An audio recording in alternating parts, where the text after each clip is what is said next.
Hey, welcome to the Adler.tv show. I've got new episodes every Thursday at 5 a.m. with a different guest in a different location. Find all the episodes at my website, Adler.tv. Before we start, I want to say a quick word of encouragement because I know many of our lives have been turned upside down due to the coronavirus. And I just want to say, try to stay positive and active and calm and stay in prayer and stay in contact with the people that you love, because even though we might not be able to meet them at a restaurant or visit them at home right now, we can use this crazy time for good and try to better ourselves in ways that we can. And at the very least, appreciate what we have a little bit more. Today's guest is Lonnie Jones. He is a Renaissance man. Unfortunately, I couldn't think of the term Renaissance man during the interview, so just know he's a man of many talents with vast areas of knowledge. This episode was recorded before the whole world stopped because of COVID-19, so Lonnie was able to meet me here at the Rick and Bubba studio for a quick chat and a quick jiu-jitsu sparring session too. Here's Renaissance man Lonnie Jones. Check it out. Hey gang, welcome to the Adler.tv show. I'm Chris Adler, and today my guest is quite a jack of all trades. He is a licensed counselor. He has a master's in psychology. He is a rappel instructor. He speaks to adults, married people, kids all across the country and has been doing this for many years. He's a purple belt in jiu-jitsu. The guy is amazing. He's a real, journeyman? Is that the right word or no? That sounds good to me. Okay, ladies and gentlemen, Lonnie Jones, sir. Hey, it is nice to be here, sir. Thank you for the invitation. Man, thank you so much for being here. I'm going to tell people how I found out about you, and then I just found out that there are some crazy connections to like the people that I work with and everything as well. But I'm listening to Brandon McCaffrey's podcast. Brandon McCaffrey is a jiu-jitsu guru, and he's got a pretty sweet little podcast. And one day, a guest on the show was this country-sounding dude named Lonnie. Granted, Brandon's pretty country-sounding himself. But this guy Lonnie's talking. I'm like, man, this guy Lonnie is just spitting some wisdom. That's the guy I got to talk to. My jiu-jitsu game is important, but life is pretty important too. And you dropped some great knowledge on that podcast, and I knew that I needed to get to talk to you. And your book, this is great, fortunate timing. Your book just came out, Grappling with Life. Is that correct? Yes, sir. Grappling with Life. And I've got a ton to talk to you about.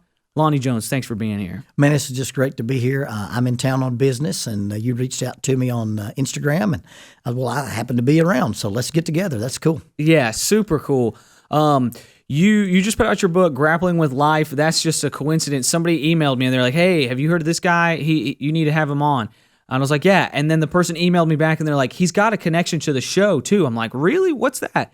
And you just told me you actually went to high school with Rick and Greg? Yeah, Rick was a year younger than us. Okay. And I knew his dad, Coach Burgess, a lot of respect for Coach Burgess. I remember he spoke at my 6th grade graduation, and I remember thinking, it'd be cool to be a guy who could speak like that. That is awesome. And now you do that. Yes. Now you do that. That is fantastic. Do you remember anything about Coach Burgess's speech specifically? He always talked about integrity.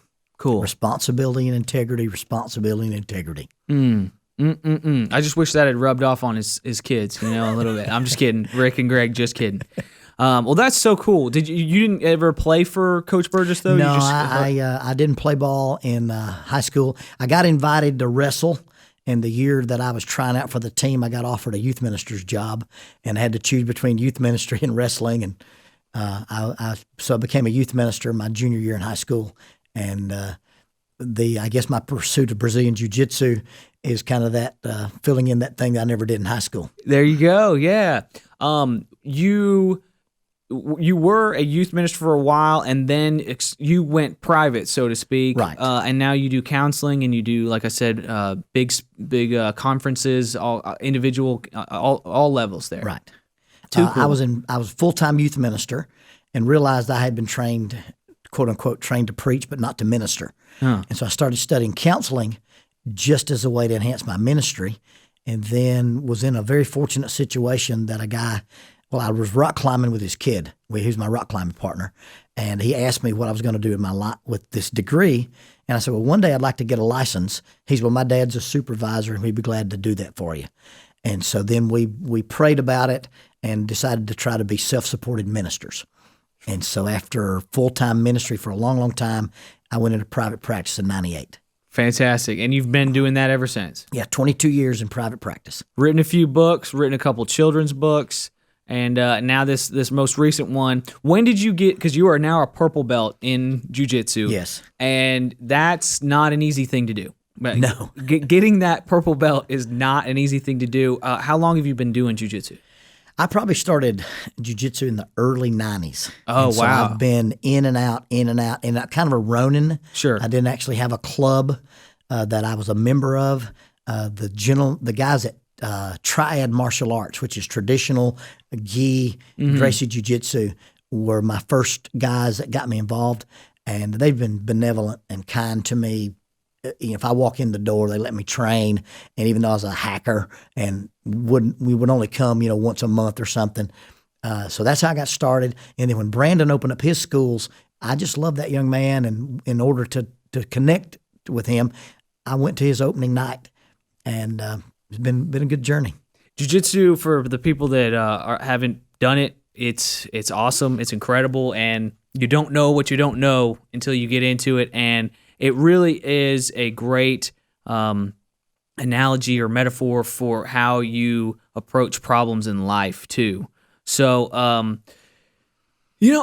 speaking of approaching problems in life, I think one of the things that stuck with me the most that I heard you say on Brandon's podcast, and I believe this was you, I hope this was you, is you said, when it comes to raising your kids, you need to prepare your children for the path. Don't prepare the path for your children. I did say that. It's a quote from Tom Caldwell. Okay. And Tommy Caldwell is the guy who, with his partner Jorgensen, climbed the Dawn Wall on El Capitan. Yes, sir. They spent 29 days on that rock. And read Caldwell's book, The Push. Okay. It's a super, super journey about what this young man and how his dad prepared him for the path, not the path for him. I've got a wife that is, I guess, 7 3/4 months pregnant, and we're going to be having our first kid here in about 40 days. Oh, wow. So, we're excited. It's our first one, and we're nervous but excited and ready, and I'm definitely taking that to heart when it comes to preparing your children for the path, not the path for your children. What are some of the things that you like to really touch on when it comes to like parents? What are some of the main problems that you see parents coming to you asking for help with? I think most parents get confused that their job is to raise an adult, to raise somebody who's self-reliant. And they think that their job is to make somebody happy. Well, you can't make a teenager happy. They suffer from emotional dysregulation. Yes. They see the world as ideal or unacceptable, and there's no room between the two. Right. So a lot of my youth ministry was based on a concept of a guy named Stephen Glenn, who wrote Raising Self-Reliant Children in a Self-Indulgent World. And he basically says there's 3 perceptions and 4 skills you need to have to be an adult. And so I wrote Dr. Glenn years ago and said, hey, could I use some of your material and talk about being spiritually self-reliant? And I modeled my youth ministry to instill those things from a Christian worldview. Fantastic. Yeah. That is another thing I really liked about, your all your stuff, and what I've heard from you is that you do have a Christian worldview, but it's with practical applications. It's not just, well, pray about it. Right. Good luck, pray about it. That kind of thing. There are actions that one can take to do better in this world. And you were talking about, because stress is something that, we all deal with, and I definitely have dealt with. I've gotten, what is it called? Hives before, broken out in hives because of stress several times, just with like big projects hanging over me, weighing over me. And it turns out like those projects bring on the hives every time. I can bookmark big projects that have been happening in my lives, and I get like these raised bumps, and it looks like a mosquito bite at first. You're like, okay, that's just a mosquito bite or something. But then it turns into this gigantic raised platform on your skin, and it itches, and it's terrible, and it adds to your stress. What would be some things that you would recommend to people when dealing with stress? So the little book that I just got out, is called Grappling with Life, Controlling Your Inside Space. Of course, if you're a grappler, you've got to protect the inside space. Yes. Well, I've used that as a metaphor to talk about, your head, your heart, and your soul. And so that book has several of these strategies in it. Number one, control the controllables and do the doables. You're only responsible for what you can control.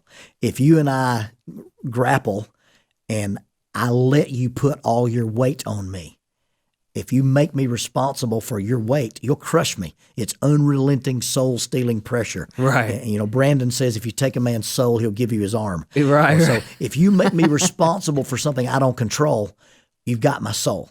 So I'm not going to be responsible. If I can control it, I'm responsible for it. If I can't control it, then I'm not going to worry about it. I can't make you mad. If I can make you mad, I can make you happy. I can't make you drink. If I can make you drink, I can make you sober. If I can make you kill yourself, I can keep you alive. So I'm not going to accept responsibility for things I don't control. Number two, I'm not going to let you control something that doesn't belong to you. If I let you get my wrist, my elbow, my ankle, my knee, you can cripple me. So I'm not going to let you have control of my self-worth, my competency, my spirituality, my view of success.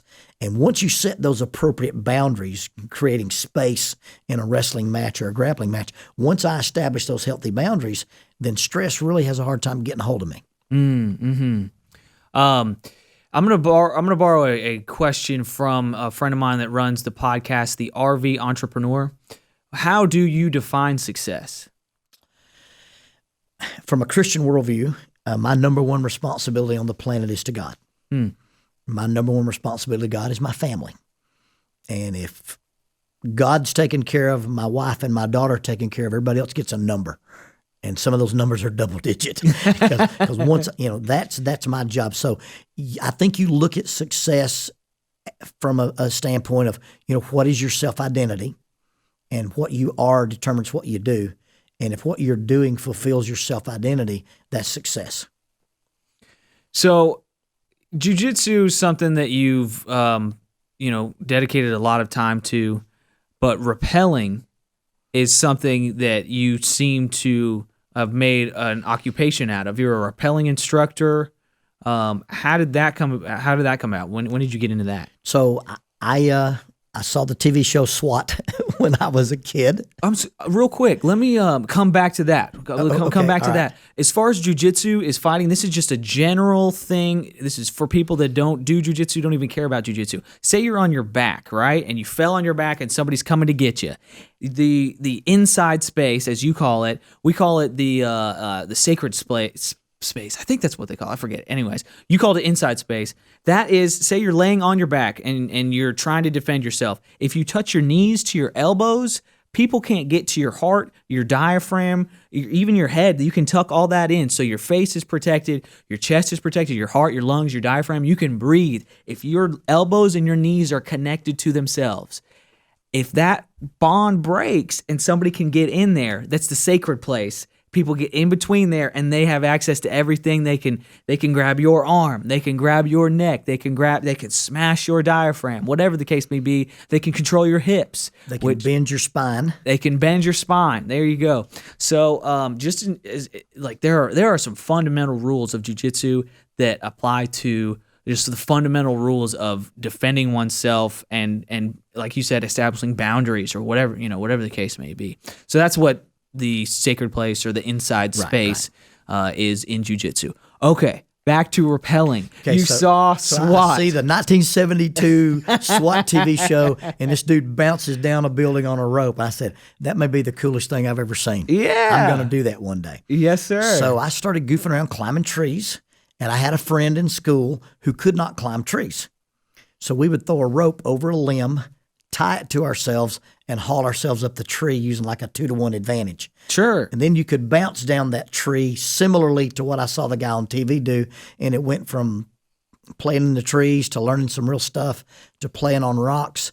And I've taken some classes and used to use it to do adventure therapy. A lot of my life is about taking an event and explaining it. And I used rappelling with students to teach transitions. And I don't know if you want me to go into any of those details. Yes. So you're on top of a rock, and you're standing on top of the rock, and everybody's cool, and you feel good. You're stable. Mm-hmm. when you get finished rappelling, you're standing on the ground and everybody's cool and you feel stable. Feel good, yes. It's that little trip between the middle Right. that makes people really, really nervous. Yes. So mom and dad are married, and all of a sudden they go through a divorce. At the end of that thing, I end up at a place where I'm stable. Go from stability to stability through something scary.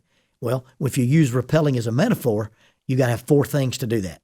You got to be attached to an anchor that is higher and stronger than you are.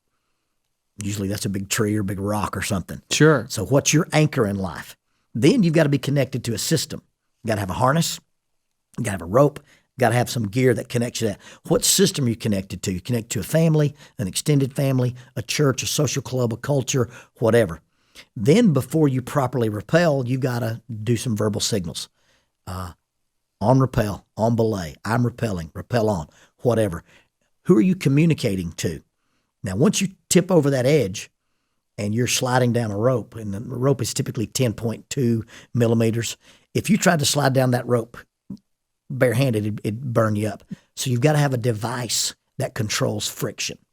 So when you go through a transition in life, you've got to have an anchor point, you got to be connected, you got to communicate, and you got to analyze how you control friction. So I start teaching this just because it's my hobby and I can teach it with kids.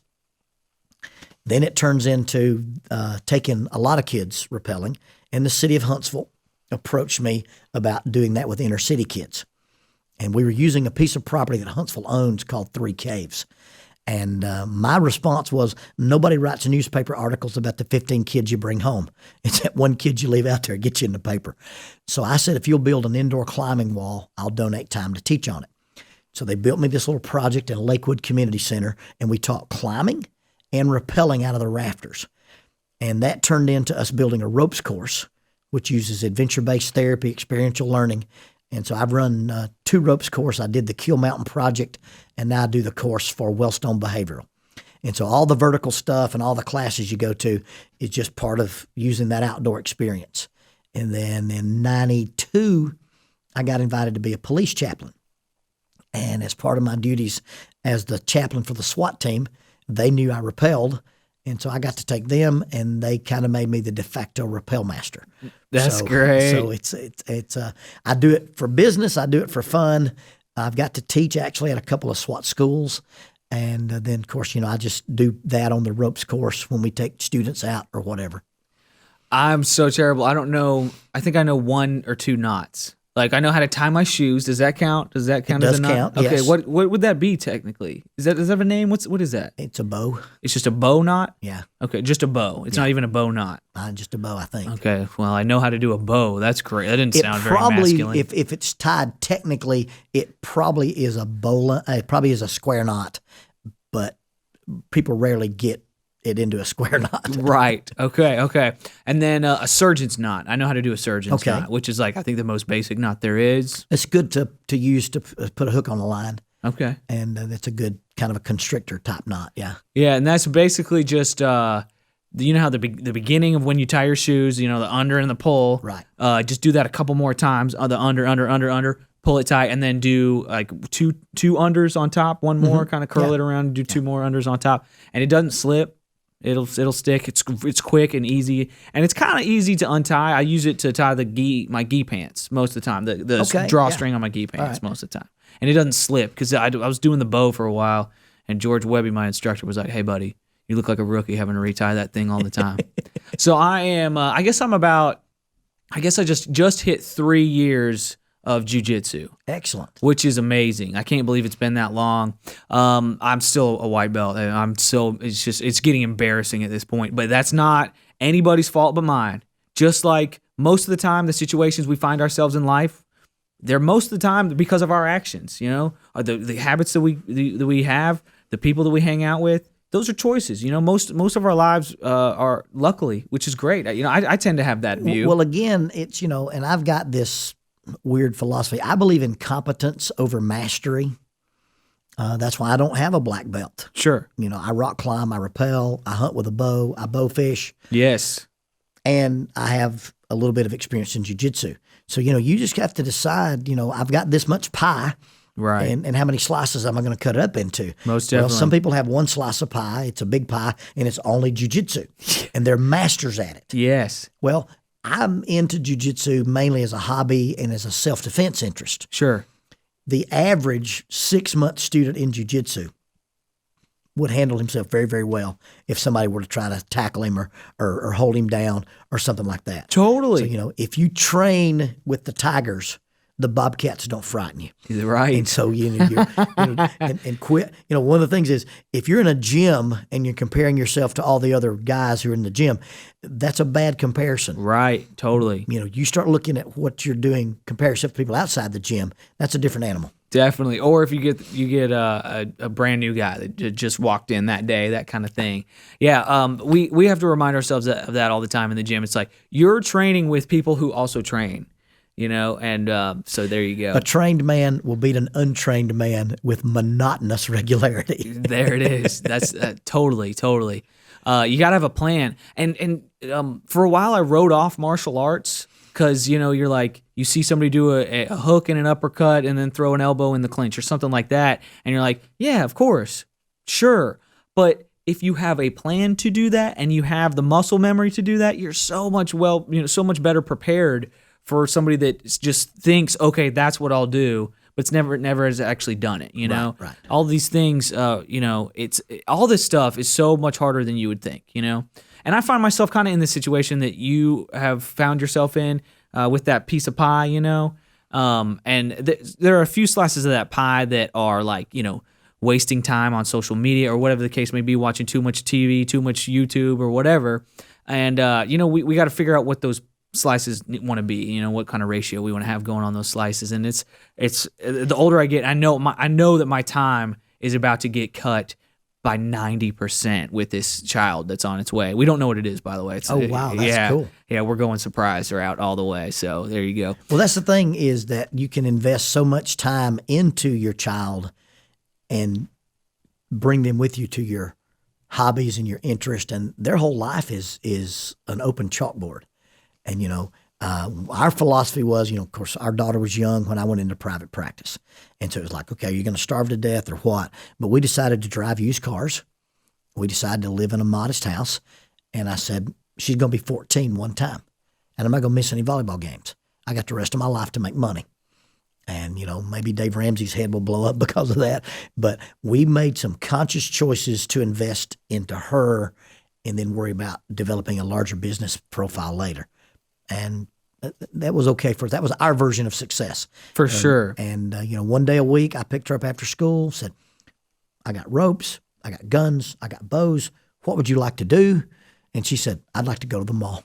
And so every Thursday till she could drive, I picked her up after school. We went and hung out at the mall. There you go. That's fantastic. That is being an awesome dad. Your name is Lonnie, Lonnie. Her name is Lonnie, Loni. Yeah, Lonnie Elizabeth. Oh, there you go, Lonnie Elizabeth. There you go. We called her Lonnie Beth, and then everybody calls her LB. Her husband calls her LB. That's great. The girl dad thing, which has been talked about a lot with Kobe Bryant, his 3 daughters. I didn't really think about girl dad in the way that people have been talking about it and the way that you can approach that. It's I've got a niece and I got a nephew, and they're totally different, and how I interact with them is totally different. And that's going to be whatever it happens, with my child that's coming up.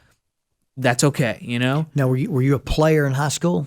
Was I a player like of sports or? No, as in with girls. I was. I attempted to, but I wouldn't call myself a player. No. God gives you daughters to punish you for how you dated. Okay, all You're right. standing there, and a guy walks in. He's got 3 little stair-step blondes. I go, "Hello, player," because I know what. And the wife usually just nods her little pretty head because he's being paid back. So Well, there may be some payback. There may be some payback then coming. Because there's that desire, just like as a guy, to have that son that we can go do man stuff, or like whatever.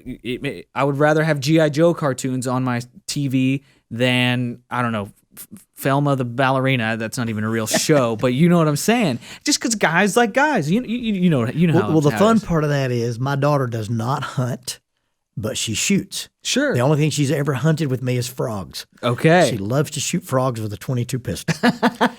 That's great. And her character growing up was Ninja Turtles, Kim Possible, and Buffy the Vampire Slayer. There you so, go. I had a little bit of a princess, but at the Yeah. same time, she was pretty She was a fun. warrior princess. A warrior princess. Warrior That's- princess. That's a good word there. There you go. Yes. You gotta put a little bit of warrior in your princess. Otherwise, it's just a princess, and she's just gonna be waiting up in that castle for Prince Charming to come along. And hey, good luck being happy and that's what I successful tell the with girls, that. from youth groups, and when I speak, I said, you're not looking for somebody to make you happy. You're looking for somebody to share your happiness, because you don't want a project, you want a partner. And so, two healthy people make a synergistic whole person. A half a person doesn't make a whole person. Right. And then even if you take that analogy, a half a person and a half a person, then you still are just left with one person.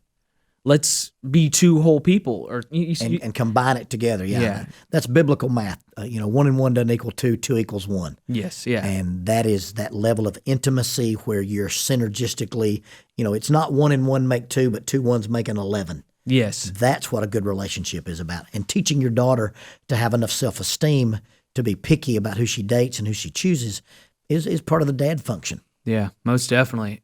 Most definitely. You can see that a lot of times girls that don't make those good choices. How was your relationship with your father? Oh, it wasn't that great. He wasn't around much. He was never around. Well, that's playing into the choices that you're making right now. So back to the competency thing. Sure.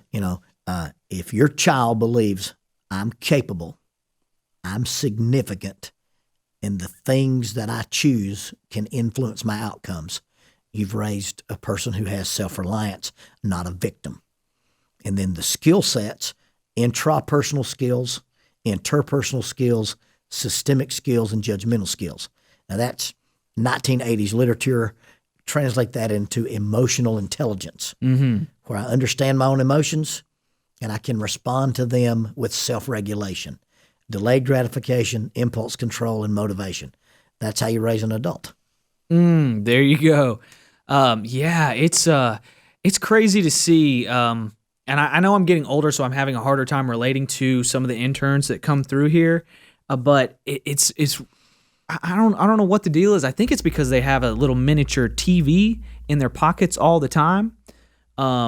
And have had a little mini TV, talking about phones, in their pockets all the time. They can watch whatever they want. I don't feel like they're ever bored. Right. But they're also not utilizing the great wealth of knowledge that they have access to better themselves. Most of the time, there was a change in our interns. And granted, we've had some great interns. And actually, the interns that we have right now are great as well. Let me go ahead and say that. We've got a couple right now that are awesome. But there was a change and was like, oh, you had the internet since you were alive. And you haven't used it to grow. You've used it as a crutch, and it's actually stunted your growth. Instant gratification is the biggest danger to the internet, because you don't have to wait and you don't have to have discipline to get anything. A guy named Matt Evans out of Dalton, Georgia, talks about living in such a way as to get deep satisfaction. And deep satisfaction only comes from learning to choose between what you want now and what you want most. And unfortunately, as younger people, we're impulse controlled, and we go for now rather than delaying and getting what we want most. I think that's actually a Helion Gracie quote, that discipline is choosing between what you want now and what you want most.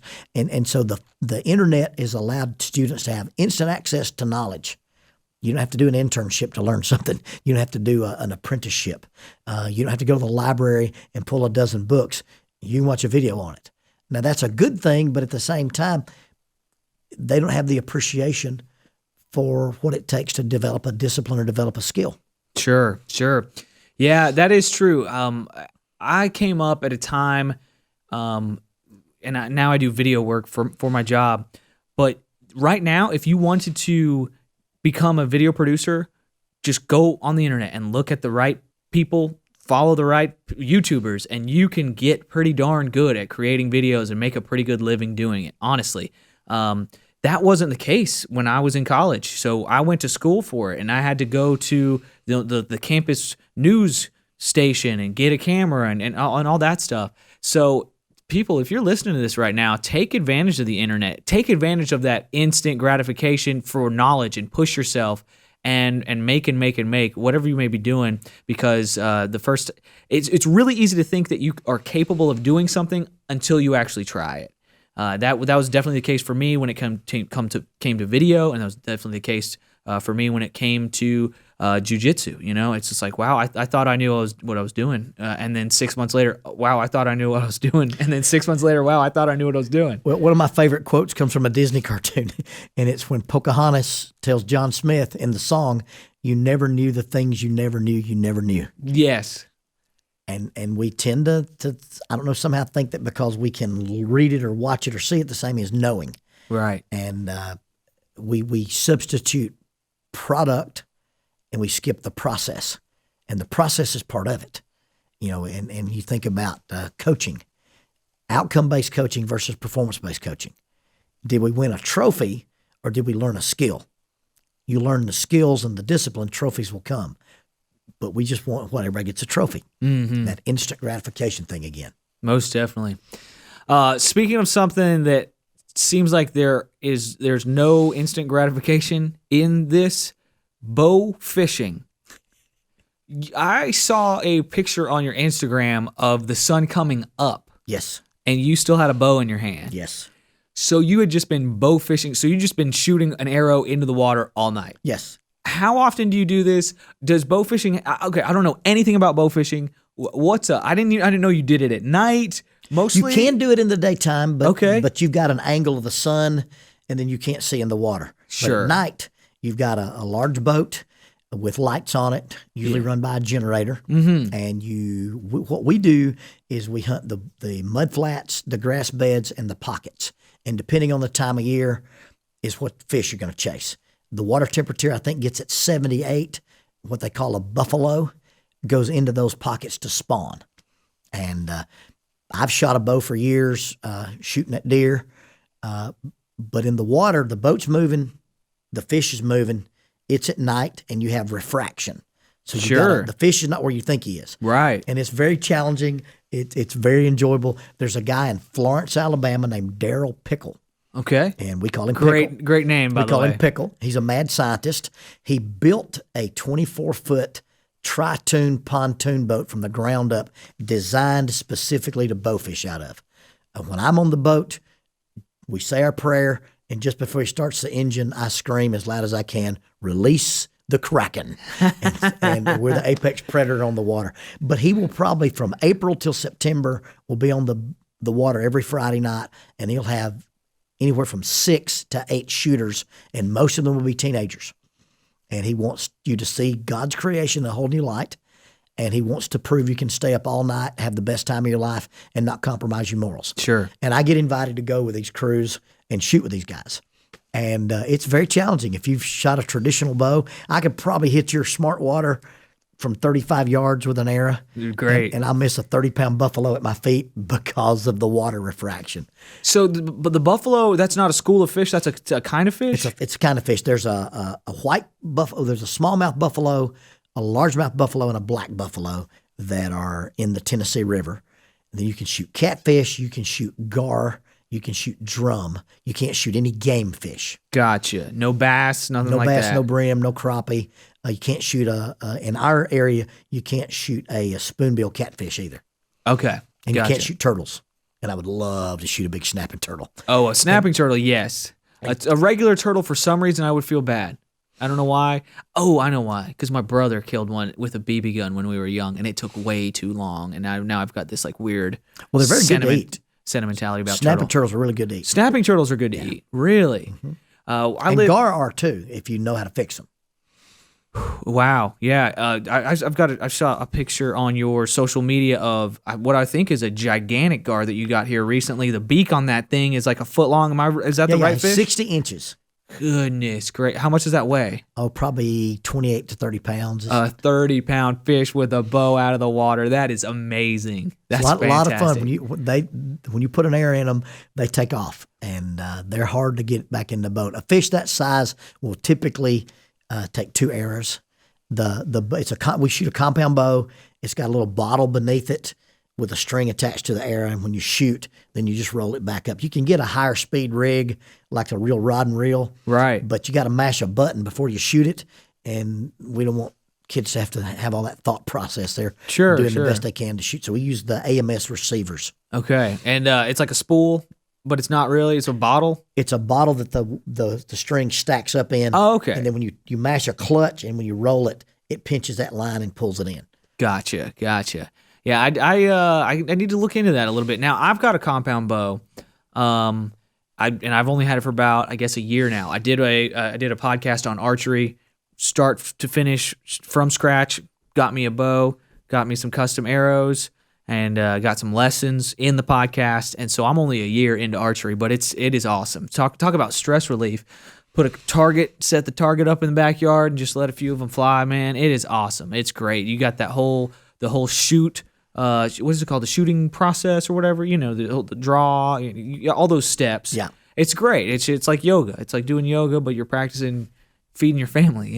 It's fantastic. Now, could I put one of those bottles on my bow, or does it have to be specifically a bow fishing bow? No. You could take a regular compound bow and add what we call an AMS receiver. You have to change your arrow rest because you just want a hook. Or Gotcha. some kind of thing, because your arrows aren't fletched. They hold a string. And Okay. and you could swap it back out and put your sights back on it and deer hunt. But now a bow fishing bow gets punished. Sure. You might shoot your bow in Wet. the woods 3 times. Right. You'll shoot 75 times in a night if you're on a good fishing night. Gotcha. You'll shoot 75 times in one night trying to get a fish out of the water. And what kind of distance are you? What with your bow? What's the farthest on a deer hunt? The farthest that you would shoot at a deer? I've killed deer at 40 yards. Okay. And bow fishing, you're talking about the circle of light. So, maybe 25 feet would be an extremely long shot. For an amateur like me, that'd be an extremely long shot. Some of these professional guys could do better. And you can buy, there's a company that makes a bow fishing bow just for bow fishing. Diamond makes one. Mission Craze is probably the best bow we use. You spend $800 and buy an Osprey, which is a very serious. It looks like a recurve, Sure. but it has some pulleys inside the Sure. riser, and it's probably the smoothest bow I've ever shot. But I shoot a $300 diamond. There you go. Yeah, I got my PSE bow for. Originally it's about a $700-800 bow, but then I found it. It was like 1 year old, never been shot, and worked out a little payment. Yeah, I shoot PSE. Do you? Yeah. Awesome. Yeah, they're a little more. They're a little less expensive, and they still have that high speed. And the guy that I bought it from, Ben Cox at Hoover Tactical right here in town. Okay. He was like, "Yeah, man, it's a good bow. PSA is a good brand," because I didn't know it. I didn't know anything about it. And like I said, I'm only a year in, but I would probably feel comfortable shooting at a deer. Right now, probably 30 yards would be my max. I just got to get more comfortable. Got to get better, and you don't want to wound an animal, man. You know what I'm talking about. And if you want to, what my brother did when he taught his kids, they don't bow hunt much, but they do rifle hunt. When he taught them how to shoot a rifle, they shot at balloons because the balloon moves. And so once you get dialed in and can hit your target, hang a balloon on a string so that when you're looking through that bow sight, Something's that thing's moving. because the deer's rarely going to come in and pose for you. Right. And a lot of first time shooters go, well, he wouldn't stay still. He wouldn't stay. And if you can shoot that balloon, then you can do an ethical shot on a deer and do real well. What is when it comes to bow fishing? What is the maximum depth that you can really even attempt a shot? If you're shooting at an angle, probably 4 foot of water, you're going to lose all your kinetic energy. Now to shoot straight down, you can shoot pretty deep and pin something to the bottom, but And there's less refraction, right, when you're looking straight down? yeah, you can actually just shoot straight down if you've got a fish directly under you. But anything in front of you, you aim low. In fact, what Daryl says is you aim stupid low. Wow. So, like, say my hand is the body of the fish and you're looking at it at an angle. Would you aim at the bottom fin or even below? Below him. Wow. So you're aiming away from the fish. My goodness. That's, and depends on the depth of the water. Sure. You know, so we'll go into a pocket and it'll be a big pocket and we might shoot, an hour, and man, I get dialed in and can hit, and they're like, oh yeah, I'm the man. Then the water can change by a foot, either shallow or deeper, and you can't buy a fish. Right, And right. what I do is when we go into a new pocket, I pick something on the bottom and I shoot at it, and it calibrates my mind. Well, Lonnie, thank you so much. Greg Burgess is in here now. He's about to send some tones and do the satellite show. Thank you so much, man. I can't Been my thank pleasure. you This has enough. been a lot of fun. Man, and thank you for the 550, man. Greg, it's okay. You're in front of the cameras. It's all right. Thank you for the 550, man. This is from paracord. Yeah, made out of 12 foot of paracord, And why is it called a 550, man? because the paracord is also known as 550 cord. Gotcha. Ladies and gentlemen, check out Lonnie's book. He's amazing. He's a counselor. He's a rappelling instructor. He's a Brazilian Jiu-Jitsu purple belt. He's a bow fisherman, and he is who I want to be when I'm old. Lonnie, thank you so much. Very much. It's been a lot of fun. By the way, with Greg here, I've got my mat over there. Do you want to kick my butt, and then Greg can watch and laugh? That'd be awesome. Well, we'll roll around a little bit. I don't guarantee any butt kickings, but Let's we'll do see it. what happens. Thanks, he can take you. All right. So Oh boy. Lonnie, what's going on here, man? What are we doing? Well, I didn't know if you just wanted to explore some stuff, or you want to just roll a minute. I don't really know what you got on your mind. Yeah, let's just Lonnie, I want you to beat the crap out of him. Yeah. All right, here we go.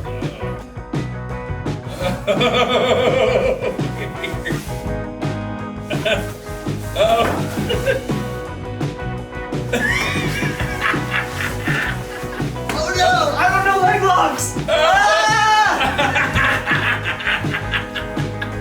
That'd take long. Thanks for checking out the episode. You can find more about Lonnie and purchase his book at his website, lonniejones.org. And you can find more episodes of my show and subscribe on YouTube, Facebook, Apple Podcasts, Spotify, Google Play, or by going to adler.tv. Oh no! Oh, we got him again. I gave away a Yeti Rambler to a random commenter on the last podcast. And so I want to say congratulations to the winner, Tim Bowling. Watch that man bun. And speaking of comments, if you have feedback or suggestions for future guests and future topics, future episodes, drop a comment below. I greatly appreciate it. Also, if you can leave a review on the iTunes store on Apple Podcasts, that would be huge as well. Thank you for the support. I know this is a weird and tough time for many people, and I hope this podcast served to inspire you maybe a little bit, or at least a good distraction from your kids.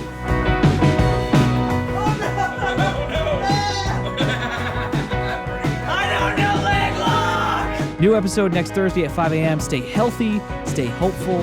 I will see you then.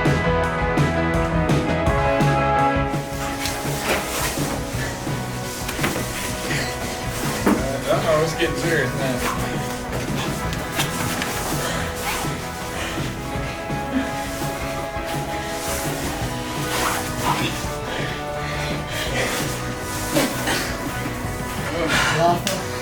Man, y'all making me tired. Thank you. I'm 57.